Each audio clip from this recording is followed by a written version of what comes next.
Welcome back to the podcast. Today we're going to be diving into a hot topic that has been buzzing around the internet for quite some time. My name is Shatrice Williams, and this is the Heart Healer Podcast. Today we're going to talk about singlehood. Singlehood is hot in the streets right now. Okay. And you have some men talking to the men. You have some women talking to the women. And today I'm talking to a community of women who are looking to rebuild their lives by God's design. They want to be in order and align with their divine self. And they want to thrive in singlehood. That's the name of the game. Thriving in singlehood. Doesn't mean that I don't want to be with somebody. Am I a feminist? Am I this independent boss woman and all that? No. That's not what it means.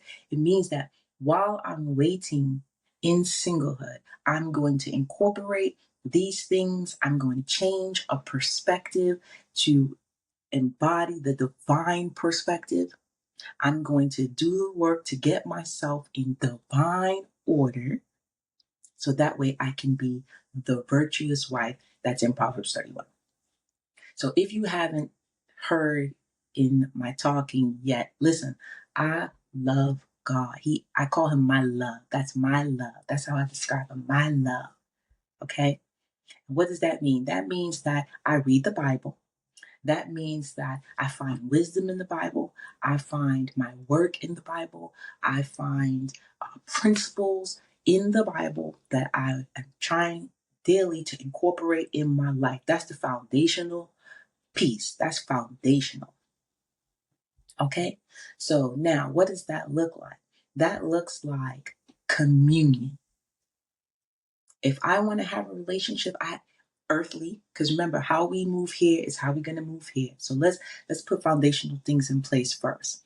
If I want to have a great relationship with somebody on the earth, then what do I have to do? I have to spend time with them. I have to get to know them, their perspectives, their proclivities, the things they like, what they don't like. I have to do all of these things so that way we can form a strong bond. And the same work that I'm going to do here is the same kind of work that I'm going to do here. That's it. Now, what's the goal? The goal is not for me to live forever in singlehood. That is not my desire. That might be the desire of some women, which is okay. But my desire is to be a great wife, not even just a wife, a great wife. So how do I do that? Or where did it begin? Let's talk about where it began. Years ago, over 16 years ago, I stood in my apartment and I said, Lord, make me a great wife. I know that my relationships, they're not really bad, but they could be better. And something is keeping me from pursuing the long version of this thing. Make me a wife. And when I said that, I thought he was going to clean up one or two little things, send me on my way, and my husband would come in maybe 2-3 years. And it did not happen. And what he did is, because God is a God of order, he took me through a whole process of healing. He broke down some walls that had been up since I was a child. Things that I thought didn't affect me anymore because why? Because I'm a good person, because I try to think of others, because I learned to put other people's needs ahead of my own, bearing everyone's burdens, all these things, because I was generous, because I had a kind heart and all these things. I wasn't perfect, but the people who were in my life, I made sure that I tried to bless them, that when they left me, they always left with something good. That was my understanding. That's how I tried to live, right? Okay. But God showed me that the things that I were doing, even though they were good in nature, or they were right in nature, they weren't good for me, because the place that I was doing it from was a place of deficit. It was a place of neediness. It was a place of people pleasing, right? It was a place of lack of identity. And so because of that, he had to go in and clean up those areas. So what did that look like? It looked like crying the first, 5 years. I always laugh and tell this little joke, but the crease that I have under this eye right here, it's a small little crease right under this eye. And under that one too, came from crying what seemed like every day for like 5 years. It was the weirdest thing. But I remember when I was 10 that I was crying in school, and I remember my teacher said something to me about crying because my mother wasn't around. And I made a declaration in school at 10, and I said I would never cry over anyone else ever again.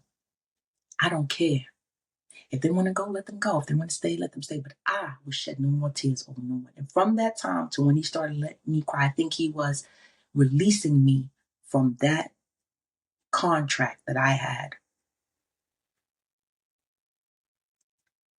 And I cried. Oh boy, did I cry.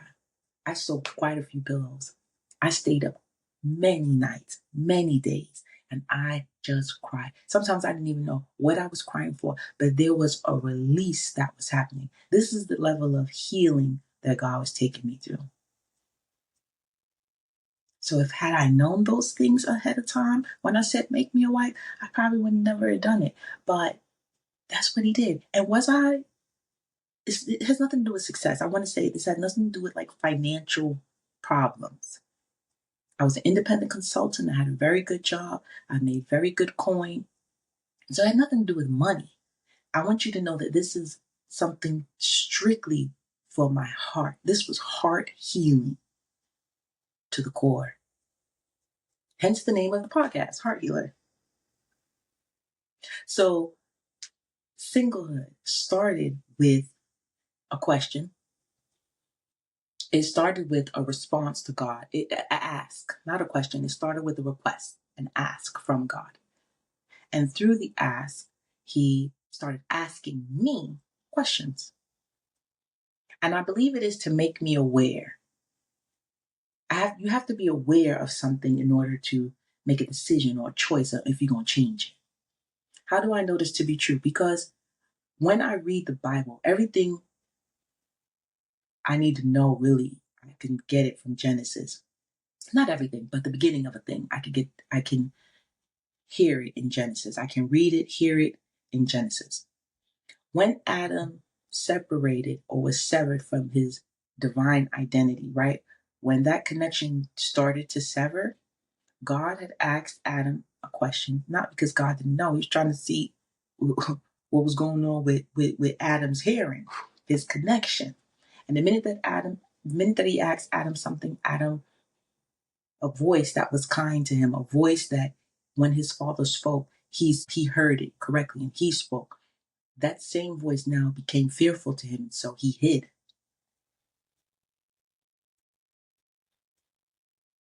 He hid. And so I believe that God asks us questions to make us aware that something is severed. He asks us questions to make us aware, to make us speak out that thing that's not good, that thing that's incorrect, that thing that's not divine, that doesn't align with your divine identity. I believe that. And so he started asking me questions about myself, about what I believe motherhood was about, what I believe womanhood was about. How did I feel about my father? How did I feel about my mother, my upbringing, and all these things, these relationships that I was in, the work that I was doing, even in my work. And as he started to ask me these questions, things began to unfold for me. These blind spots, these dead areas became alive. It's like somebody was shedding a light into them. And then when I couldn't answer anymore because I didn't know. I didn't even have words for some of the things that started to happen over the years. He introduced a therapist to me. And the therapist now was able to shed light on areas. And then when the therapist shed light on the areas, it didn't negate God. No, now I have words and I can bring the words before my father, because he's not just like some higher power to me. This is my father. So now I could bring my bare self. This is why I showed up this way. No makeup, my hair tied up, a beautiful red long dress. This is why I could come to my father bare and I can say, Father, this is what I feel like I'm experiencing. He says, finally, Finally, you understand. Finally, you hear. Finally, you see. Now, let's get to work. Now, healing is work. And I'm going to tell you right now, it's not easy and it hurts. We're not even talking about the singlehood part yet. We're talking about the healing that has to occur so you can stop going after things in your life that bring you no good. They bring you no good. You are literally harloting your time. Harloting your time. I want us to expand our thinking. Okay, let's go back. I want us to expand our thinking. Harloting is not just, oh, I'm a woman of the night and I'm selling myself for money. No, no, no, no. When you are in a work that God didn't put you in, when you are in a relationship that God didn't put you in, listen, let's get even more practical. When you go on a date with a man just because you want to have dinner and don't want to be lonely for the night, you harloting your time. When you're in these marriages that he didn't put you in because you're needy, okay, you are harloting your time. And you're also adding baggage to yourself that is going to have to get unpacked. I just want to put that out there. Okay? All right. So, the work of healing, the business of healing is not easy because as he makes you aware, some of it hurts. You're going to cry. You're going to feel alone. You're going to feel lonely. You're going to feel confused. You will even feel depressed. Sometimes he takes everything away from you because it's not for you. And slowly he dwindles down all these little things that you have built up your confidence in. Why? Because he wants to show you your insecurities. Also, he wants to build up your confidence in him. He is your source. He is your source because remember, my first request was to make me a great wife. That was the request. And as he puts me through the healing, as he puts me through the work, what I learned is I am to be his wife first. Blew my mind. All the years I was growing up in church, I heard bridegroom and all these things. But when he revealed to me, you are to be my wife first. You have to learn how to submit under me first. The one who always works everything out for your good. The one who always has your best interests at heart. The one who gave you a life. The one who has given you the identity. The one who says that you are great. The one who has designed you for a specific work, you're going to have to submit under me first to get that. You're going to have to do the business of being my wife first. Then, once I know that I have your heart and you have submitted to me, then maybe maybe there's a man somewhere in there. My father knows how to give good gifts. So I'm not gonna worry about that part. My father gives really great, great, great gifts. So I'm not gonna worry about that part. But I have to do the work of healing. All right. So foundational things are foundational. We have that laid. Now let's talk about singlehood. I'm not going to be one of those that tell you that singlehood is easy. I'm not going to say that. I've been abstinent and I try to be abstinent not just in the area of my body, my flesh. I want to practice abstinence in every area of my life. Spiritually, emotionally, mentally, physically, financially. I want to practice refraining from the things that just don't edify me, don't edify my life, don't edify my calling, don't edify me in obedience, in enlightenment. I want to refrain from all of that. So my abstinence goes far beyond just my body, far beyond just my body. What's the next piece? I want to know what is my specific work. The more I remain abstinent and I read the word and I understand the identity that I'm supposed to have, my divine self, my true self, the highest version of myself is my divine self. It is the part of me that knows. Once Eve ate that apple, the Bible says that God communed basically with himself. Him, the Father, the Son, the Holy Spirit, they said, they are like us. Let us remove them from the garden, lest they eat both trees. So let's remove them from the garden. So what does that tell me? That means innately in me, I know when I'm moving against my divine self. I know when I'm moving against my divine self. How does that help me in my practical walk, in my daily walk? All right, let's look at dating. I can meet a man because there are many beautiful ones, okay? Many. I can meet a man and I can identify and say, this is a good man. He is a kind man. He is a beautiful man. He's an intelligent man. He's a man with resources and can know this is not my man. I don't have to go on a date with him.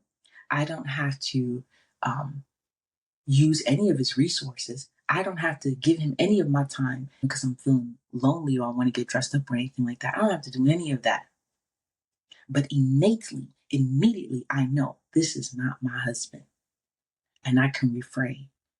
I am okay to wait on the blessings of God. I am okay. Why? Why is this important? Because who I am right now is not going to be who I am in a few years. And maybe I have not identified who I truly am yet.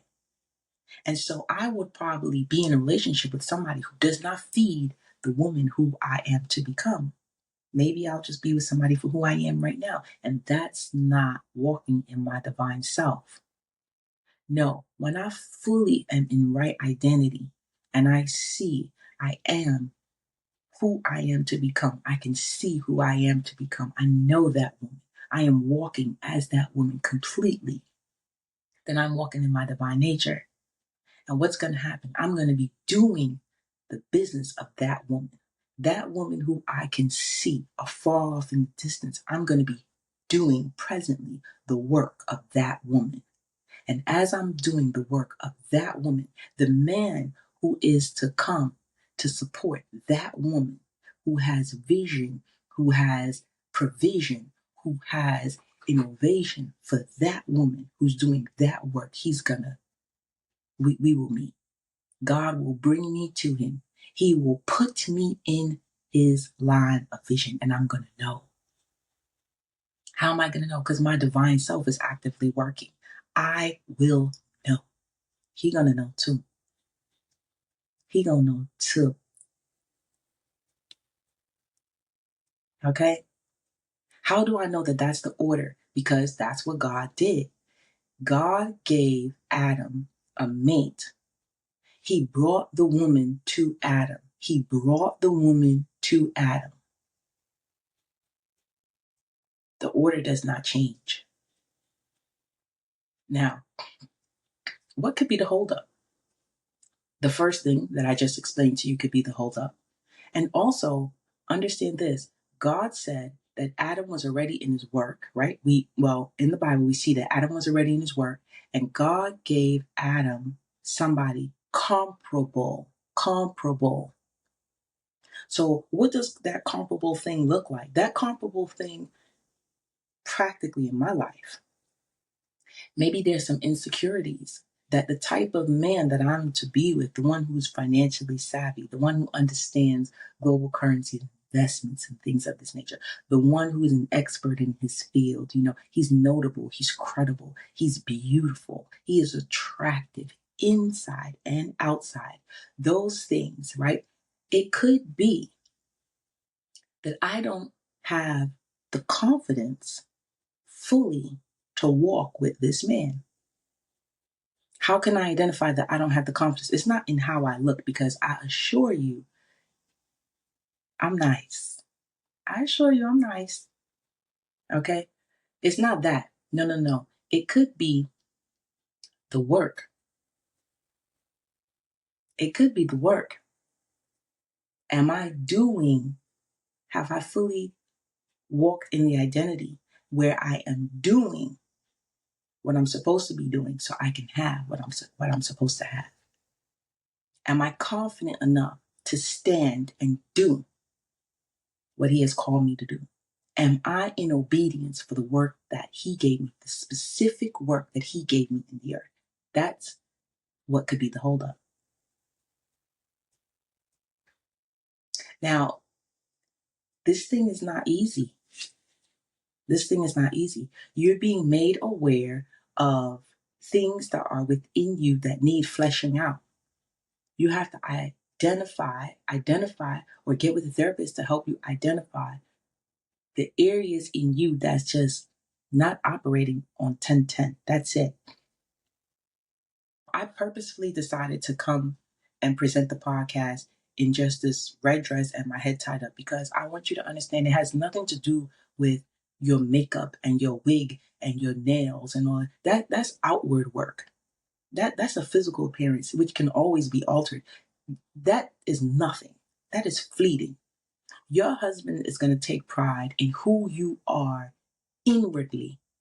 Your discernment, your intuition, your character, your integrity. These are the things that bring you before men, bring you before kings. These are the things, your wisdom, your vision, your kindness, your charm. These are the things that bring you before great people. These are the things that cannot be burnt out in fire. Your light comes from your character. It comes from God within you. That's what he's building up. That's what he's building up. And you have to be comfortable in sitting and waiting and doing the work in private, which is the grace of God. Doing the work in private when the lights are not on you, when you can make the mistakes. Doing the work in private to prepare for when he brings you in the light. It's just that simple. So, what's the buzz that's going around town and all these other things? One of the questions I'm asked was, why am I still single? Right? There's nothing wrong with me. Why am I still single? You've gone through all this healing. You're attractive. Why are you still single? And this is it. This is my take on it. This is my personal take on it. Women have had the opportunity for about 40 years to go through healing, right? To go through this healing. We have communities, we have girlfriends, we have platforms of all kinds. We have upgraded ourselves spiritually, emotionally, mentally, physically, financially. We've had the opportunity to do so. And honestly, I don't believe that the Black man, particularly, has had the opportunity to do so. And so now there is this fight between men and women. Now you have the conversation of the 50-50 man and, all this stuff, the alpha male and all this other foolishness. And so this thing is not right. This thing is unequally yoked. And I believe it's because, I have to ask, when is the last time that the Black man has felt like a son of God? Remember that he was severed from his divine identity. He was severed from hearing correctly what God was calling him to do. And it's going to take time before the Black man is fully in his divine identity, in his calling. I believe that. Now, we've seen them excel financially, which this is a weight in itself because you're going from income tax thinking to generational wealth thinking, and this takes time. It is a great weight on their shoulders. All right, good. So we can applaud them in that area. Physically, they go work out, that's fine. That's just natural for a man. But that mental, that emotional, that spiritual self, that takes time. And so I believe that my man, okay, my man, I believe that he's caught up in that work. And God not going to give him me, whose value is far greater than Rudy's, until he's aligned, until he get it together. So I'm going to continue to pray him through. I'm going to continue to pray him through until he find his way, because I feel like that's going to take some time. And that's just natural human nature. And I feel that this is the time for the woman, because she's had a head start, this is the time for the woman to do some quiet work, to get still, to sit in singlehood and be comfortable sitting in singlehood. Get still, do this work. For when he is ready, when they start to trickle out over the next couple years, they're starting to trickle out in spiritually, emotionally, mentally, physically, financially. I'm gonna grab that first batch. I'm gonna get that first batch. My man is in the first batch. That's what I believe. I fully see this happening. I saw it happening years ago. I fully see it happening. And that's the gift that I have. I see well. So think about that. Think about that perspective. You have a great number of men talking about the type of man that need to evolve now, that need to come forth now. You hear it on the EYL podcast with Ian Dunlap. You hear him talking about it, and he's an investor. He's talking about money. But when they have Market Mondays and they have Blackout and all that, you hear him start talking about, him and Rashad start talking about the type of man that needs to emerge. This is a powerful thing, and they're not keeping God out of the mix. You understand? Mace, on the podcast that he has with Cameron, you hear him talking about God is what's missing. And so there is a conversation that's happening, which means an awareness is going to happen and a breakout is going to happen. That's a fact. You hear Yada. Yada has a whole community called No Dusty Bums. No Dusty Bums Allowed. NDBA.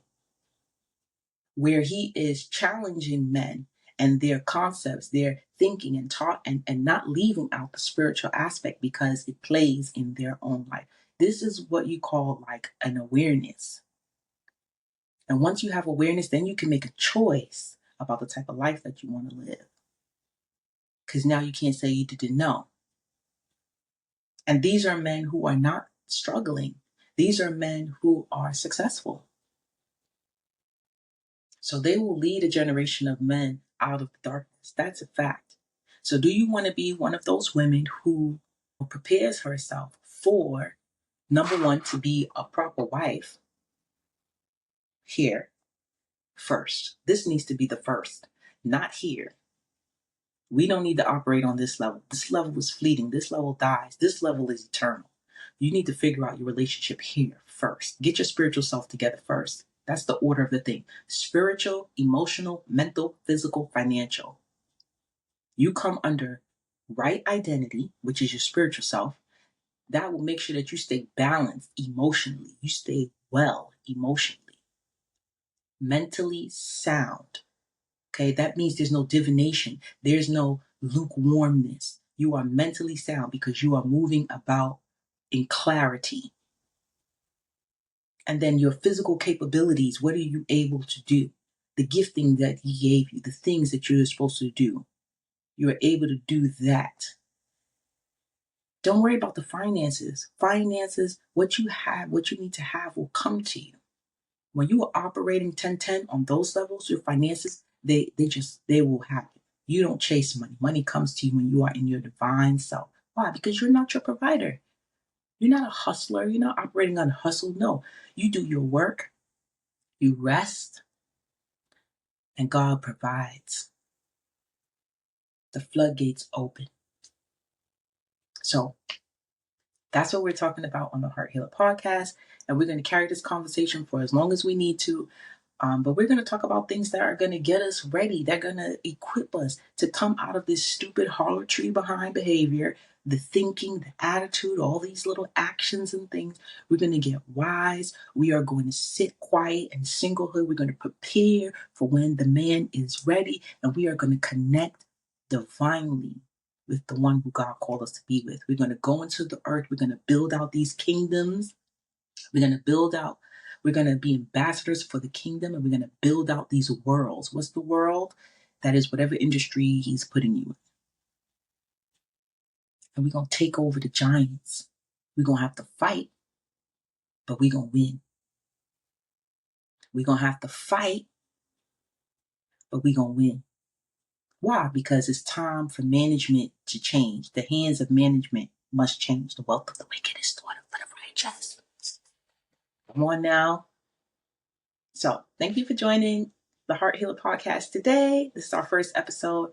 I'll see you weekly. Just tune in. If something blessed you, please share it.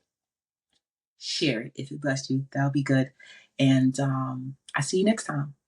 Bye.